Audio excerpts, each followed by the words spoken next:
অযোধ্যার পথ ঘাট একেবারে সেজে উঠবে চন্দননগরের আলোয়। কোটি কোটি টাকার বরাত পাওয়া হয়েছে যে চন্দননগরের আলোয় সাজবে অযোধ্যার পথ ঘাট। 2 কোটি টাকার বরাত পেল বাংলার আলোক শিল্পীরা। মন্দির এবং মন্দির প্রবেশের গোটা রাস্তা সেজে উঠবে চন্দননগরের আলোয়। 22 জানুয়ারি অযোধ্যায় রাম মন্দিরের উদ্বোধন, চলছে শেষ মুহূর্তের প্রস্তুতি। এর মধ্যে শুরু হয়ে গেছে ধর্মীয় অনুষ্ঠান। বিশেষ পদ্ধতিতে পুজোর জন্য তৈরি হয়েছে 1000-এর বেশি যজ্ঞকুণ্ড। দেশের বিভিন্ন প্রান্ত থেকে আসা সাধুরা যজ্ঞে অংশ নেবেন। আর সেই অযোধ্যায় রাম মন্দিরে থাকবে চন্দননগরের আলোকসজ্জা।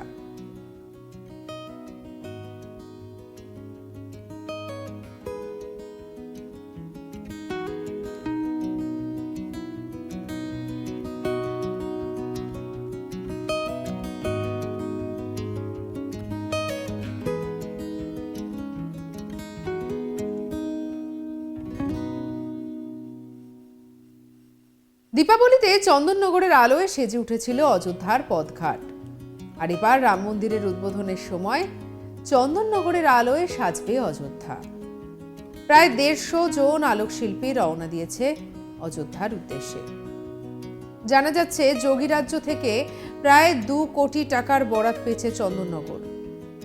22 জানুয়ারি রাম মন্দির উদ্বোধন করবেন প্রধানমন্ত্রী। দেশ বিদেশের বহু অতিথি রাম মন্দির উদ্বোধনে উপস্থিত থাকবেন। মন্দির এবং মন্দির প্রবেশের গোটা রাস্তা সেজে উঠবে চন্দননগরের আলোয়। 150 জন আলোকশিল্পীদের নিয়ে যাওয়া হচ্ছে হুগলি থেকে। ফিরোজাবাদ থেকে অযোধ্যার রাম মন্দির পর্যন্ত গেট লাগানো থাকবে।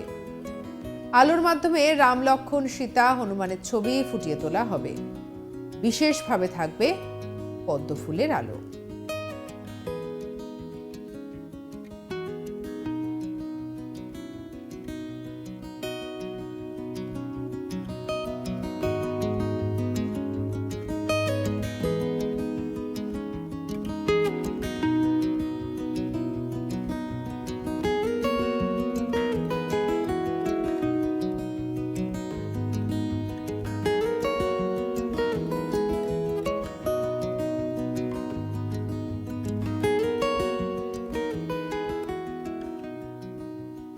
তিনশোটি আলোর গেট থাকবে রাম মন্দির যাওয়ার রাস্তায়। 1 বছর ধরে এই আলো জ্বলবে। তার জন্য লোহার স্ট্রাকচারের ওপর নতুন ধরনের রোপ স্ট্রিপ লাইট দিয়ে সাজানো হবে, যা সহজে নষ্ট হবে না।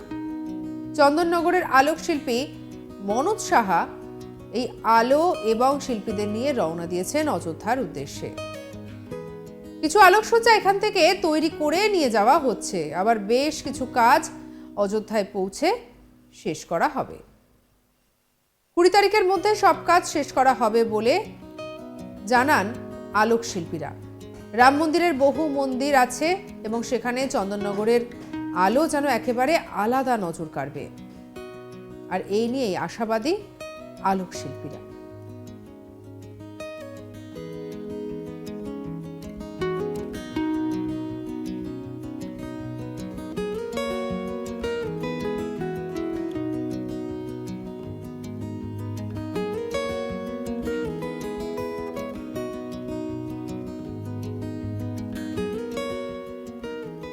প্রসঙ্গত, চলতি বছরের 22 জানুয়ারি রাম মন্দিরের উদ্বোধন হবে। আর বলাই বাহুল্য, এ নিয়ে গোটা দেশেই উৎসাহ তুঙ্গে। অযোধ্যার মন্দির প্রায় সম্পূর্ণরূপে প্রস্তুত। এখন শুধু সাধারণ মানুষের জন্য খোলার অপেক্ষা। রাম মন্দিরে এখন শুধুই শেষ মুহূর্তের প্রস্তুতি। ইতিমধ্যেই প্রত্যেকটা বাড়ি সেজে উঠেছে একই রকম রঙে। প্রত্যেকটা লাইট অ্যান্ড সাউন্ড, এছাড়াও প্রত্যেকটা স্ট্যান্ড, ফুলের মালা সবকিছু দিয়ে সাজানো হয়েছে। সেই সঙ্গে অযোধ্যা ডেভেলপমেন্ট অথরিটি গোটা অযোধ্যা জুড়ে নানা রকম প্রাচীন গাছ লাগানোর সিদ্ধান্ত নিয়েছে।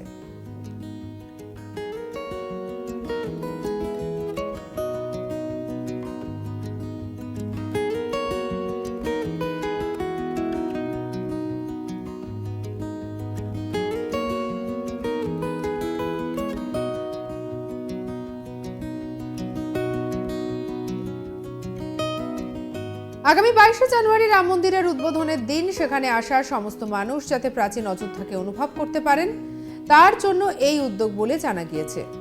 গোটা রাম মন্দিরের নকশা প্রস্তুত করেছেন ডিজাইনার চন্দ্রকান্ত সোমপুরা। প্রত্যেকটা বাড়ি সেজে উঠেছে একই রকম রঙে, প্রত্যেকটা স্ট্যান্ড ফুলের মালা দিয়ে সাজানো হয়েছে। ট্রাস্টের একটি সূত্র মারফত জানা গিয়েছে এই গর্ভগৃহেই রামলালার বিগ্রহ প্রতিষ্ঠিত করা হবে। কর্ণাটক এবং রাজস্থান থেকে নিয়ে আসা বিশেষ পাথর দিয়ে তৈরি করা হচ্ছে রামলালার 3টি মূর্তি। সেগুলির মধ্যে যে কোনো একটিকে বেছে নেবেন ট্রাস্টের আধিকারিকেরা। রায় জানিয়েছেন আগামী 15ই ডিসেম্বরের মধ্যে এই বাছাই পর্ব শেষ করতে চলেছেন তারা। ট্রাস্টের কোষাধ্যক্ষ স্বামী গোবিন্দ দেব গিরি মহারাজ জানিয়েছেন জানুয়ারি মাসের তৃতীয় সপ্তাহে রামলালার মূর্তিকে মূল গর্ভগৃহে প্রতিষ্ঠিত করবেন প্রধানমন্ত্রী নরেন্দ্র মোদী। ইতিমধ্যেই দেশবাসীর কাছে প্রধানমন্ত্রী নরেন্দ্র মোদী আবেদন করেছেন 22শে জানুয়ারি রাম মন্দির উদ্বোধনের দিন কেউ অযোধ্যায় আসবেন না। শনিবার 30শে ডিসেম্বর অযোধ্যায় আসবেন মোদী। অযোধ্যার নতুন অত্যাধুনিক এয়ারপোর্ট এবং রেল স্টেশনের উদ্বোধন সহ একাধিক প্রকল্পের শিলান্যাস করবেন প্রধানমন্ত্রী। আর এই নিয়ে ইতিমধ্যে মানুষজনের মনে একেবারে উন্মাদনা তুঙ্গে। চলুন আমরা শুনে নিই যে সাহা ইলেকট্রিকের কর্ণধার কি বলছেন। প্রতি বছরই আমরা রাম মন্দিরে ধনতেরাসে কাজ করি, দিওয়ালিতে আমাদের রামের ওপর গেট এসব ধরনের লাইটিং হতো। এবছর ওরা কমিশনার ওখানকার টোটালি নতুনত্ব চাইছে, যার জন্য আমরা ডিজাইন পাঠিয়েছি। সেই ডিজাইন ওনারা 12 তারিখ চয়েস করেছে, করে আমাকে ওয়ার্ক অর্ডার দিয়েছে। দেওয়ার পরেই আমি প্রস্তুতি নিয়ে এখান থেকে সমস্ত মেটেরিয়ালস লরি করে নিয়ে গিয়ে লোকজন 150 জন লোক নিয়ে গিয়ে আমি ওখানে কাল থেকে কাজ স্টার্ট করেছি।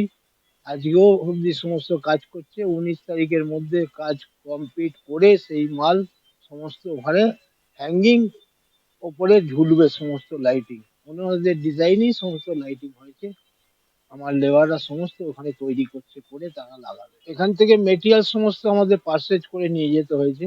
ওখানে নিয়ে গিয়ে ওনারা রুম দিয়েছে, সেই রুমেতে ওয়েল্ডিং থেকে আরম্ভ করে লোহার তার থেকে আরম্ভ করে সমস্ত কিছু অ্যারেঞ্জ করে নিয়ে যাওয়া হয়েছে। নিয়ে গিয়ে আমার মিস্ত্রিরা ওখানে বসে সমস্ত কাজ করছে। ডিজাইন অনুযায়ী লাইটিং তৈরি হচ্ছে। সেই লাইটিং আজকে কমপ্লিট করে একখানা আজকে জ্বালাবে, তারপরেই আমি ভিডিও পাঠাবো। বলতে সবাইকার উৎসাহ, সবাই খুশি যে চন্দননগরের একজন বাসিন্দা সাহা ইলেকট্রিক প্রোভাইডার মনোজ শাহ অযোধ্যা রাম মন্দিরে কাজ করছে। আমাদের খুবই আনন্দ, গর্বিত ব্যাপার।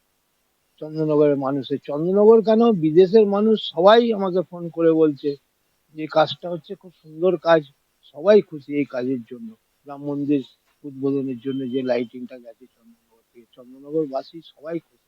আমি ভাবছি বলতে আমার তো এটা উৎসাহ হচ্ছেই, আমারও মানে আনন্দ হচ্ছে সবকিছু। লেবাররাও এতজন লোক, 150 জন লোক সবাই কাজ পাচ্ছে। তারাও যাওয়ার জন্য অযোধ্যা রাম মন্দিরে কাজে যাওয়ার জন্য সবাই উদ্যক্ত হয়ে সবাই আমার কাছে এসছে, আমাদের নিয়ে চলো। আমি তাদের নিয়ে গেছি সমস্ত, তাদের খাওয়া দাওয়া রোজ দিয়ে সমস্ত নিয়ে নিয়ে গেছি তাদের ওখানে কাজের জন্য। তারাই সমস্ত কাজকর্ম করছে প্রতি বছরই।